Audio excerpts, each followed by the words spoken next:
A book. It can't hurt you. Hello and welcome to episode 42 of Popcorn and Prosecco, a show that's all about talking about movies. I'm Perri Nemiroff, and here are my co-hosts, Kristy Puchko and Angie. Hey, everybody. Hello.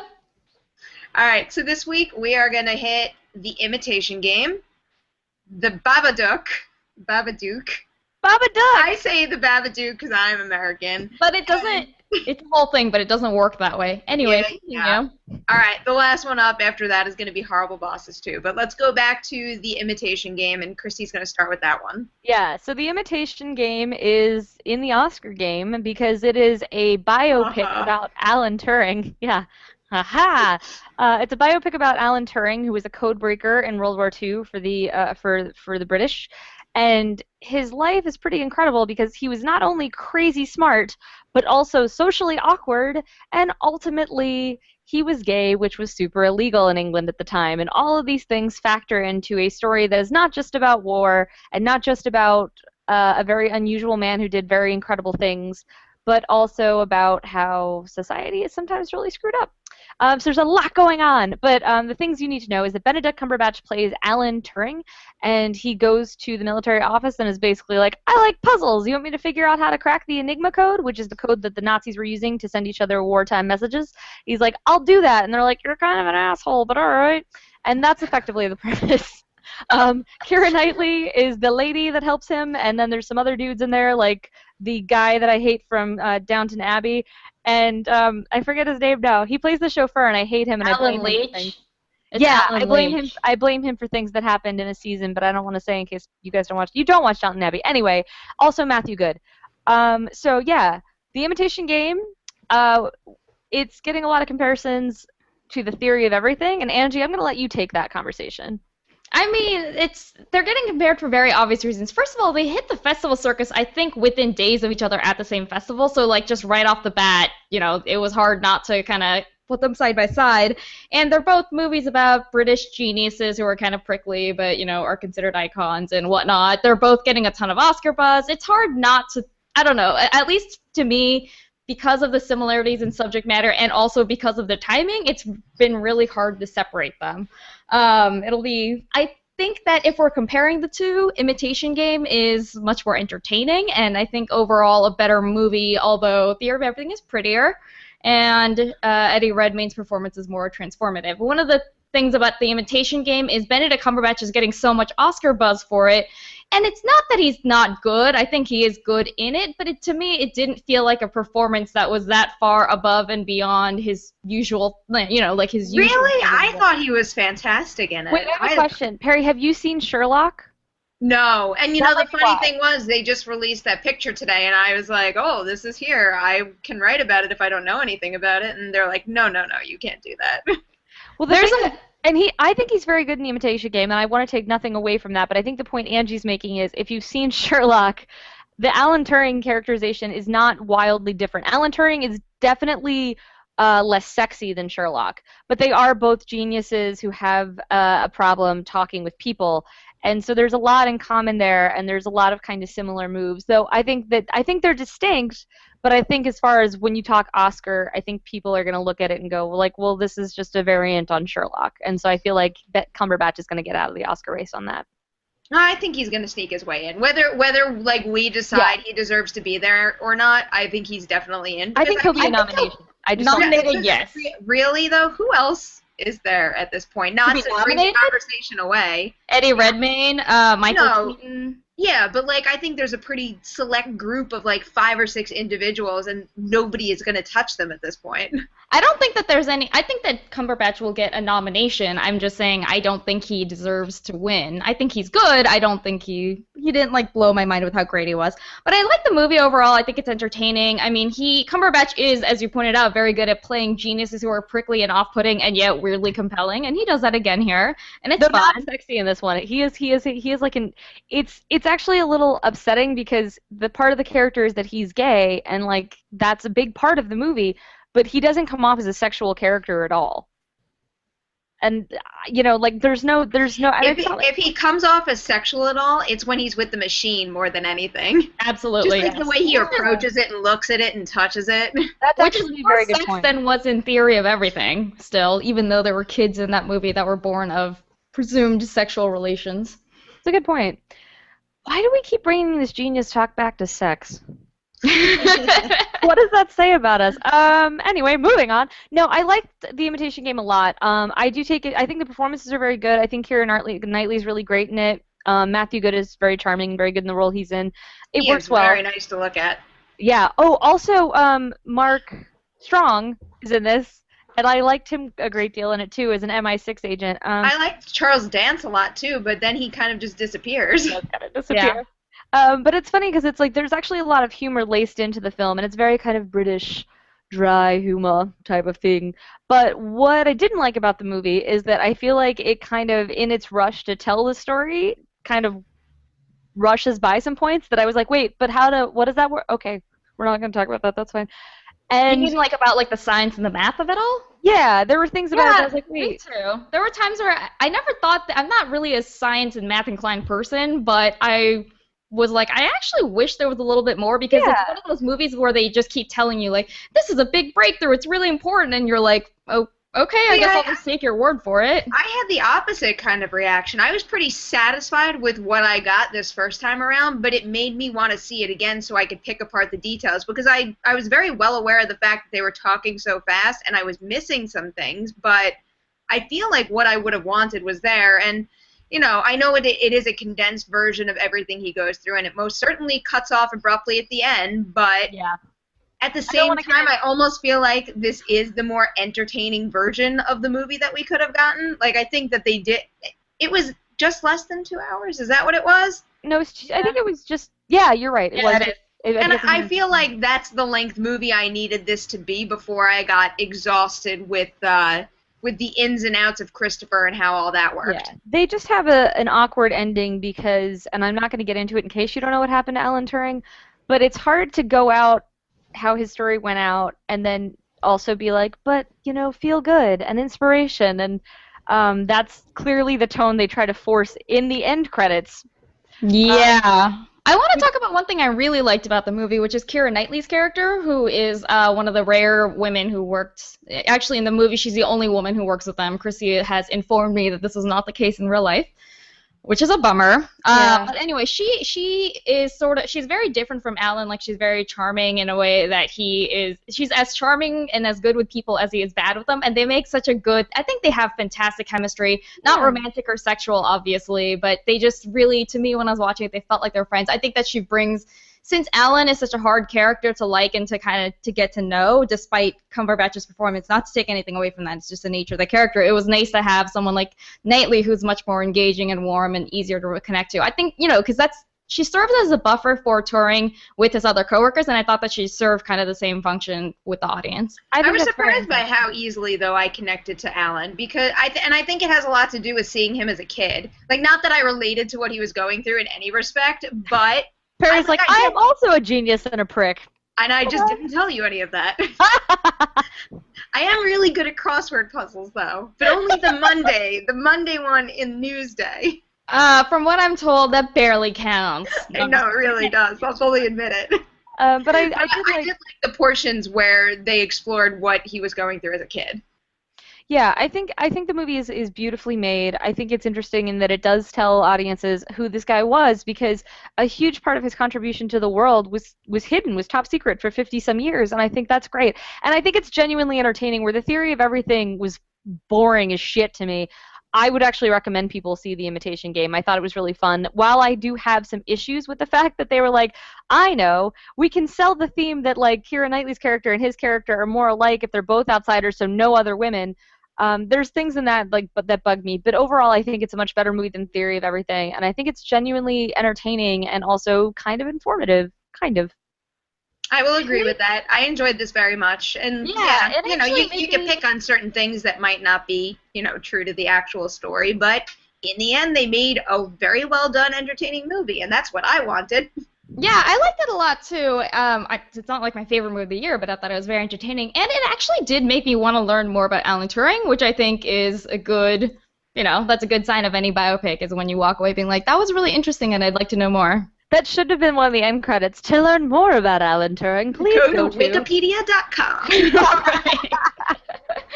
All right, I think we can move into our second review for the week, which... Alrighty. So, now you made me self-conscious about saying it. It's Babadook, like book. Babadook. Look. The Babadook. Like it says here. Like when you see it in a book, I know. Or when you see it in a look, you can't get rid of the Babadook. It makes sense. I can't really read that. I'm going to make sounds so that it'll cut to me. If it's in a word or it's in a look, you can't get rid of the Babadook. Babadook. All right, now that we're done with that part of this. So The Babadook is Jennifer Kent's feature directorial debut. And it's actually really exciting to finally get to see this movie and see that it's awesome. Dewey's stepping all over me. Because I was following this a little when they were raising money on Kickstarter for post-production, I think. So it was just really thrilling to see somebody raise money like that and then come out with a film that is so freaking fantastic.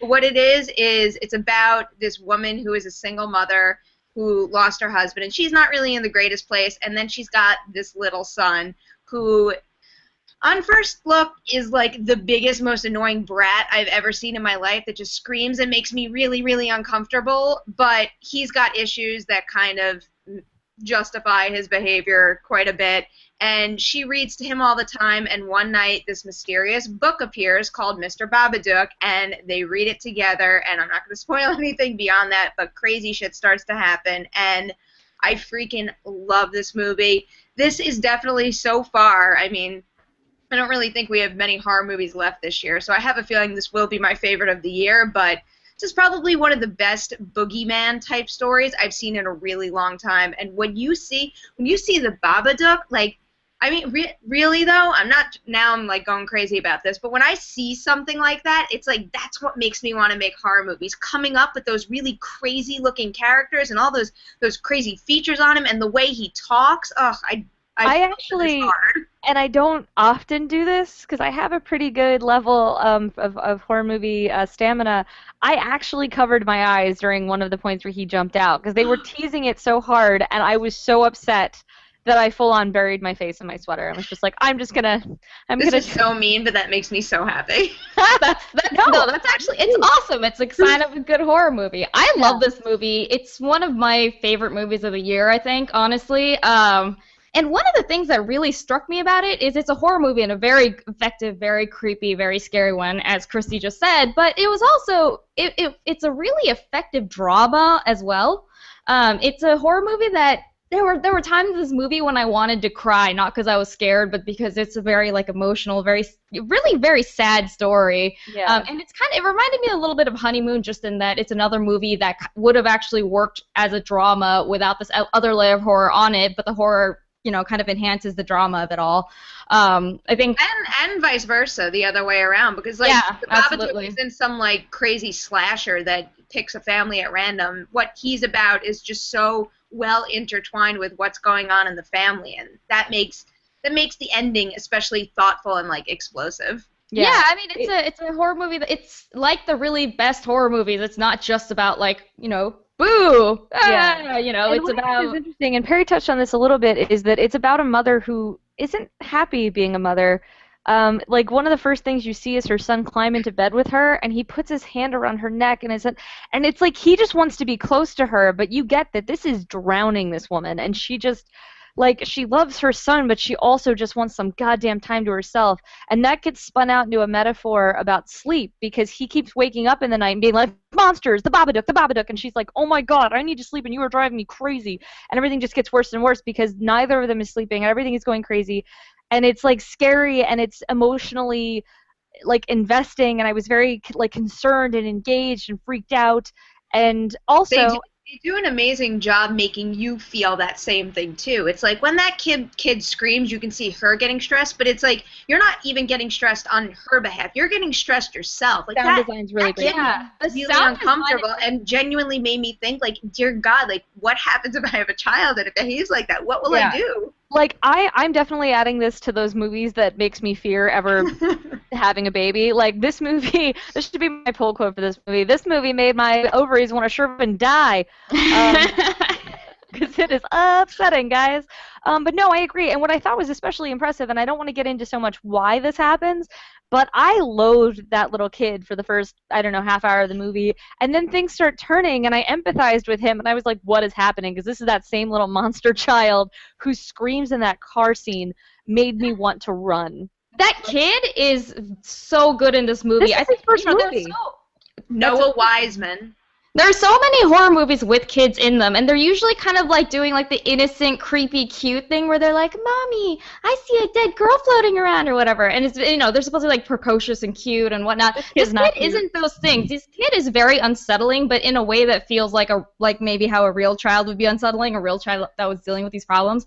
He's not precocious. It's a very raw performance from the kid. I was very impressed. And speaking not of, to take anything away from the actress, the lead actress, who is also just incredible. Essie Davis is outstanding. And like a lot of people are actually saying, which I feel like it won't happen because this is such a small movie and it'd be really hard for it to get the attention it needs for this to happen. But a lot of people have been saying like she should be up for a Best Actress Oscar.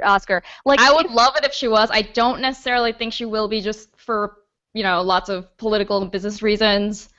But I think I would absolutely lose my mind if that happened. It would be amazing. But the thing is that I feel like if you haven't seen this movie and maybe you don't even know what we're talking about. Maybe you haven't seen the trailer.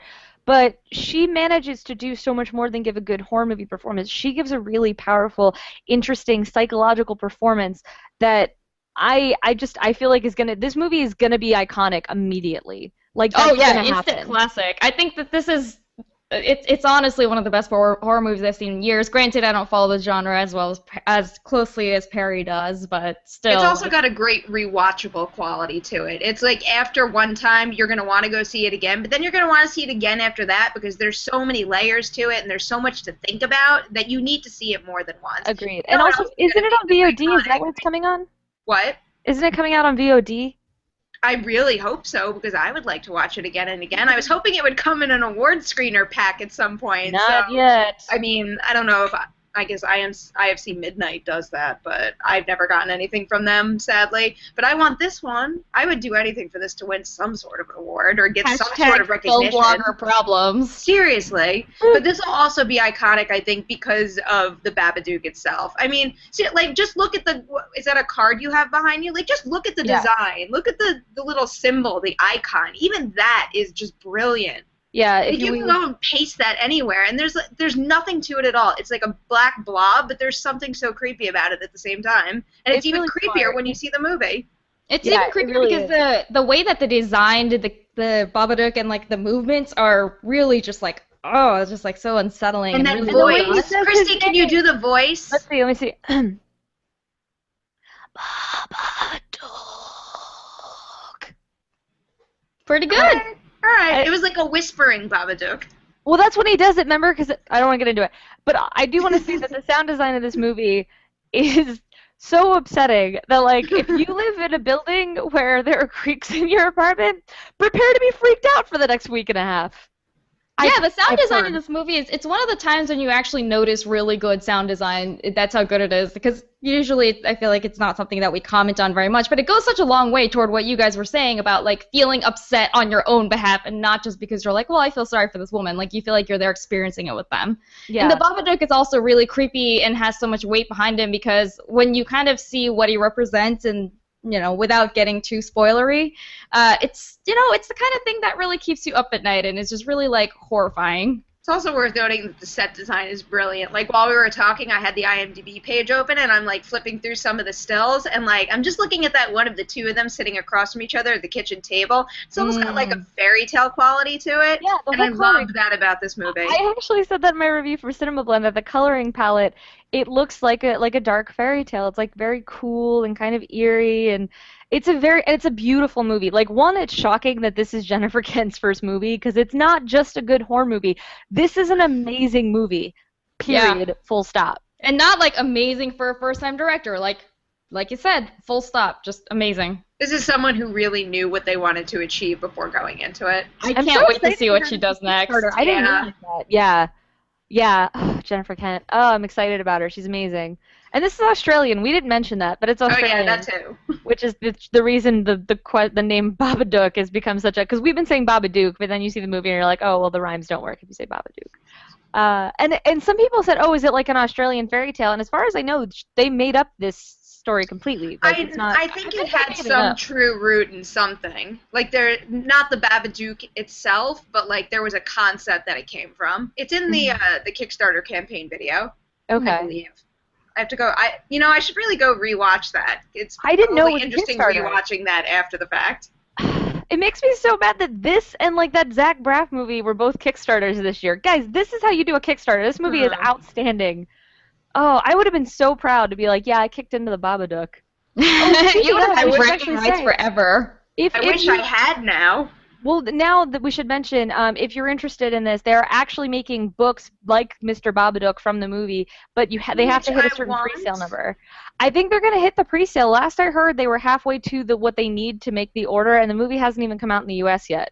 I didn't know about this, but I am going to look this up immediately. So, in sum, Babadook, all the thumbs up? Yeah, I think Babadook you should absolutely see. I think it's flat out one of the best movies of the year. Absolutely, I agree. 100%. I'm with that too. So now we're going to talk about a movie. Yeah, we're going to talk about a movie that is not one of the best movies of the year. Spoiler alert. Honestly, I don't think this movie would be that sad to hear me say that. We're going to talk about Horrible Bosses 2, which, as the title suggests, is a sequel to Horrible Bosses. So once again, it stars Jason Bateman, Jason Sudeikis, and Charlie Day as these three idiot best friends who in the last film were trying to kill their bosses. But in this one, they're their own bosses. They've started their own company called The Shower Buddy, which is kind of like... It doesn't really matter, but it's like a car wash but for people, basically. I just put together that they're the horrible bosses in this one. I just got that. I think I might have gotten that from the trailer. Yeah, I think that might have been the log line. It's okay. Kristy was too busy fixating on the correct way to say Babadook, which honestly, frankly, is probably more important anyway. That's where all my research went this week. Yeah. Anyway, so they're their own bosses. They are actually horrible bosses for themselves because they are not good at running their own business, but they do catch kind of a big break when a businessman from a big company, played by Christoph Waltz, expresses interest in buying some of their products. So, that's very exciting for them. But it doesn't really go that well. So then they hatch a plan to kidnap that guy, Christoph Waltz's son, played by Chris Pine, and hold him for ransom. We love Chris Pine. We do love Chris Pine. Honestly, I have to say, Chris Pine is someone that I haven't really had strong feelings about, but he is really good in this. So just like with the first one, so much of what makes this movie work is how much the three leads, Bateman, Sudeikis, and Day, like just how great their chemistry is, and they're just so hilarious together. And then Chris Pine comes in. He's in this movie a lot more than I expected, and I was surprised to find that he also has a really good comic chemistry with them. I honestly didn't see that coming. It's actually really funny because, I thought he was going to have a small part in it because of the trailers, but he becomes an integral part of this comedy trio, now a quartet for a lot of scenes. Yeah. And it's really funny because, okay, the three lead guys, they're attractive enough for, comics. We were discussing this where there's different levels of, what you consider attractive, and they're fine. They're fine. But, then you put Chris Pine next to them, and he seems like he's from a different movie, but he performs beautifully in this. And what's also funny is the guys keep recognizing that it's just not fair that he's this good looking. One of my favorite jokes is he's crying, and they say to him, "Your eyes are so blue when you cry."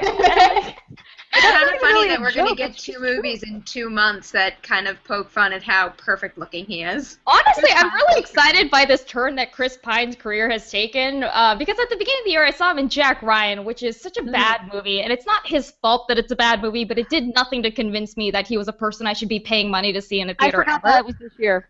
Yeah, sadly it was. Isn't that crazy? That and I, Frankenstein were this year. That blows my mind. Guys, I'm ready for this year to be over. But yeah, he's so good in this. Christoph Waltz is in it less than you would think. Chris Pine is really that's the new my main complaint. I like the movie a lot. I actually think it's funnier than the first one. Because the first one I was like, yeah, it's kind of funny, but I didn't understand what everyone was freaking out about. This one I find way funnier because I laughed through most of it, but I wanted more Christoph Waltz. And secondarily, I don't get the Jennifer Aniston stuff. That just doesn't play for me. I don't know. And the Jennifer Aniston plotline was, frankly, it was offensive in the first one because it's essentially about her raping or trying to rape Charlie Day's character, and it's played for laughs. It's like, it's so hilarious that Jennifer Aniston is raping Charlie Day because guys who look like Charlie Day don't get raped by women who look like Jennifer Aniston. Which is really fucked up, and they kind of continue that thread in this movie, and so I don't really care for it, but I don't know. I don't think it's worse than the first one, which is what I was expecting, honestly, when they announced the sequel. I don't think it's worse. I think it might be better, and I think, as in both movies, it's just how much you'll enjoy it just depends on how much you enjoy spending time with these three characters. Yeah, mileage will vary. Does Jason Sudeikis' character get dumber since the last one? Definitely. Okay, so it's not just me. It's like he and Charlie Day's character is pretty slow in the last one, but he and Charlie Day, like, now they seem like they're from It's Always Sunny, where they say stuff and you're just like, how do you function as a human being? Like, but I do think that the movie's actually very funny. I think the plot is ambitious, but here's the thing. They try so hard to be like, this is how this is going to work, and they set up this whole, like, scenario where they, like, show you the ideal situation, so you know that ideal situation's not going to play out because they wouldn't dare show it to you twice. But because they showed you how things are supposed to work, when things actually start falling apart and they start making these leaps in logic, you're like, no, wait a second, but that doesn't make sense because you never showed this part of the plot and blah, blah, blah. So, like, in the third act, there's a ton of plot holes, which I would just say just click your brain off and don't deal with those. Just enjoy the Django Unchained reunion that is Motherfucker Jones, Jamie Foxx with Christoph Waltz. No, don't sell it as a Django Unchained reunion. They don't hang out in the movie. They actually are never in a scene together. But it's like there was one point where he's on screen. Also, was him chewing on red straws like a thing in the last one? Because that's all he does in this movie. He always is like drinking a drink with a red straw, or at one point eating red straws like candies, which is like such a bizarre. I don't know. I guess you're just picking up on way more subtle acting choices than I have been. It felt like a nod to Brad Pitt to me, where it was like, I'm gonna chew on something this entire. Yeah, I mean, so Jamie Foxx is in this, Jennifer Aniston's in this. They bring back Kevin Spacey. If you like the first one, there's a lot of callbacks. But actually, I did appreciate that it wasn't just a comedy sequel that was like, we're going to do the exact same thing this time because, as The Hangover, that happens all the time.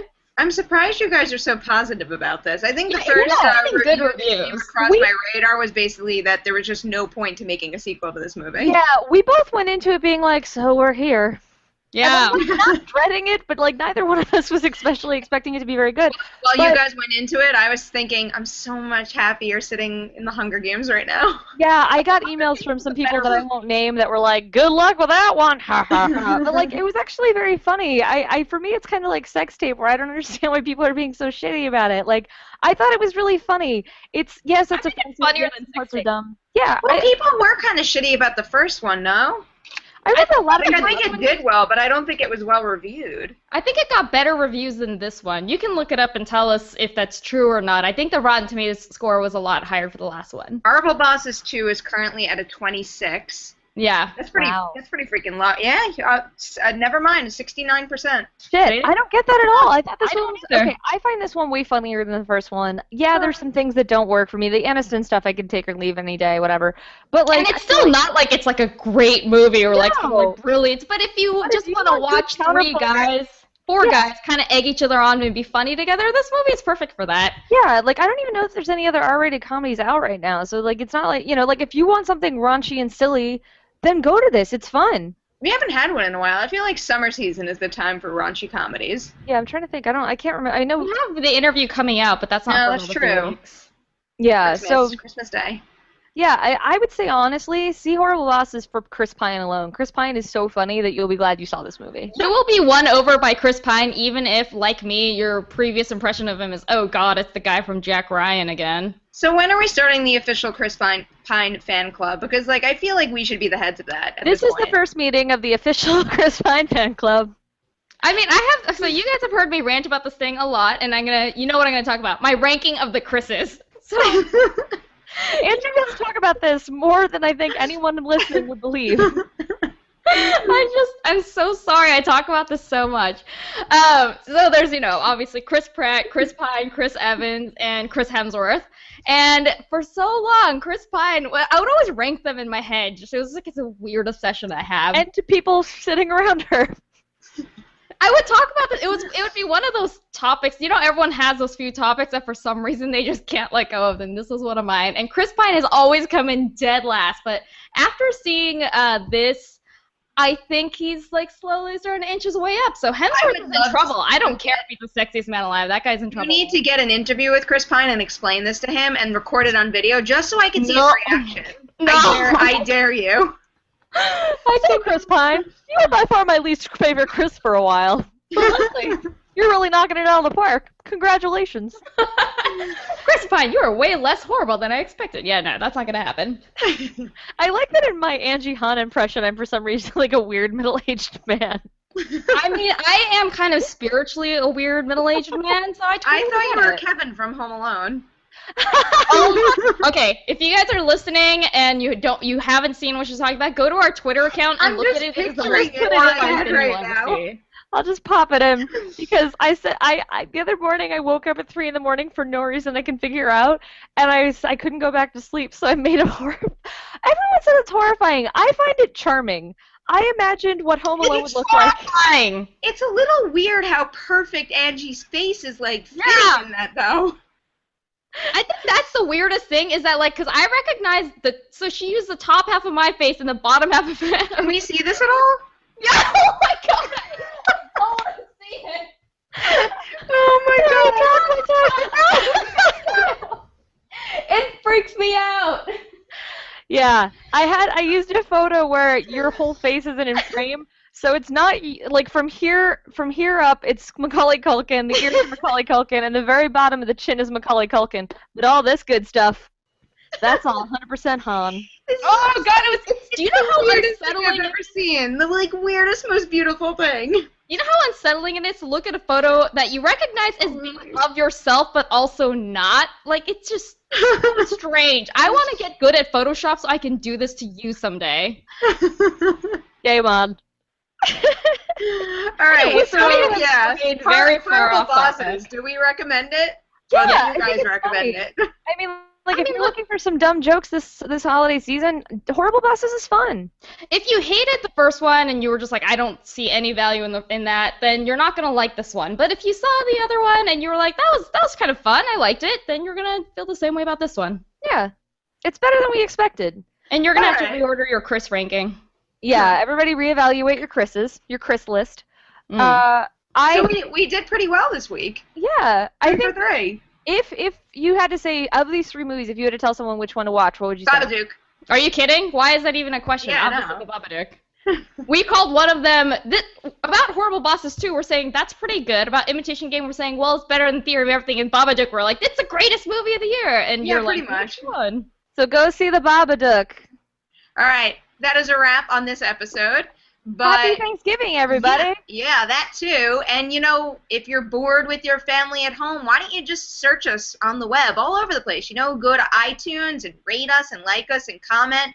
Go comment on the YouTube page. You can visit our website, popcornprosecco.com. You can interact with all of us on Twitter through our Twitter handle, popcornprosecco, or you could get us all individually. Angie, do you want to start with your Twitter and stuff first? No, I don't. What do I do now? I will start with my Twitter and stuff. Actually, I want to start with Angie's. She's still pissed about Home Alone. I'm not be a photo. I'm horrified. I'm terrified. I'm unsettled. I'm not angry. All right, fine. You can find me on Twitter at AJHAN, and I write for /film.com. Do I dare ask Kristy if she wants to go next? I'm fine. I'm good. I'm quite happy with the Home Alone picture. Clearly. I emailed it to, did I? No, I waited. I finished it at like 4:45 in the morning, but then I was like, I'll wait to send it to You know what's funny is I woke up in the morning and I didn't see the email you sent, but I saw the one Angie sent saying that she was so, like, she's glad she was sleeping because she would have had nightmares, and I got all excited. I'm like, what did I miss? I want nightmares. And then all of a sudden I went on Twitter and my world changed. Yeah. People had a big reaction. People had a big reaction to Angie Han and a Home Alone remake. Did we ever say what Kristy's Twitter was? No, I'm sorry. I'm at Kristy Puchko on the Twitters, and you can check out my writing highlights from all over the interwebs at decadentcriminals.com. And you can get me at Nemiroff on Twitter, and my writing is also on Collider. So that is the end of this episode. Have a very happy Thanksgiving, and we'll see you next week. Bye.